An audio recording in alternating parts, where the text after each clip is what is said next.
எல்லாருக்கும் வணக்கம்.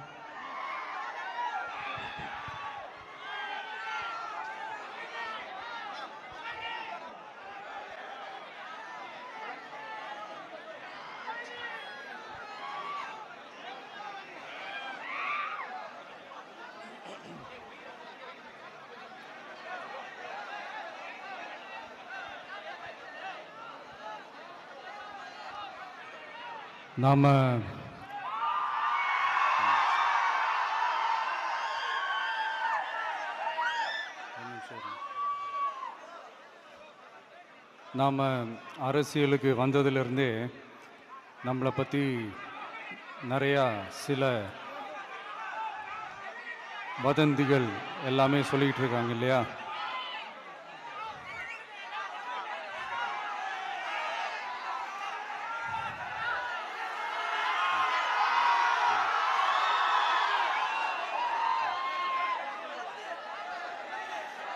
ஒரு சின்ன விஷயம் நான் சொல்லிட்டு போயிடுறேன், கொஞ்சம் சைலண்டாக இருங்க ப்ளீஸ். நாம் அரசியலுக்கு வந்ததிலிருந்தே நம்மளை பற்றி நிறையா சில வதந்திகள், அந்த டீம் இந்த டீம் அப்படிலாம் சொல்லிக்கிட்டு இருக்காங்க இல்லையா?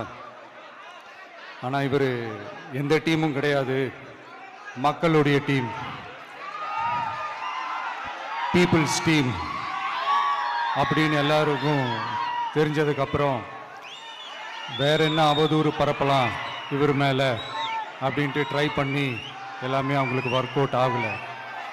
ஸோ கடைசியில் என்ன தான் இந்த விஜயை பண்ணலாம் அப்படின்னு நினைக்கும் போது தான் இந்த கூட்டணி அந்த கூட்டணிலாம் சேர போகிறாரு அப்படின்ட்டு ஒரு பொய்யான ஒரு பிரச்சாரத்தை பண்ணிக்கிட்டு இருந்தாங்க.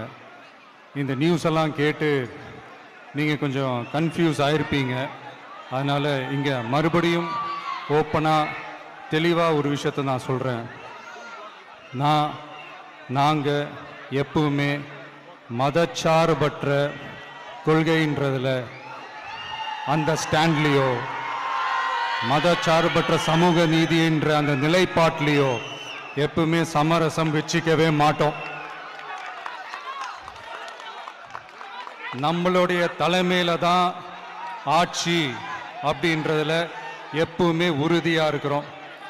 நம்மளுடைய முதல் மாநாட்டில் கூட நான் சொன்ன மாதிரி அரசியலில் யாருக்காகவும் எதுக்காகவும் எந்த விதமான ஒரு சமரசமும் நாம் வச்சுக்க போகிறதே இல்லை, அந்த பேச்சுவார்த்தையே கிடையாது. சரிங்களா? அதனால் யார் என்ன அவதூறு பரப்புனாலும் தயவு செஞ்சு அதை நம்பாதீங்க. எல்லாம் வல்ல இறைவனின் அருளால் நாம நினைச்ச டார்கெட்டை நம்மளால நிச்சயமா அடைய முடியும்.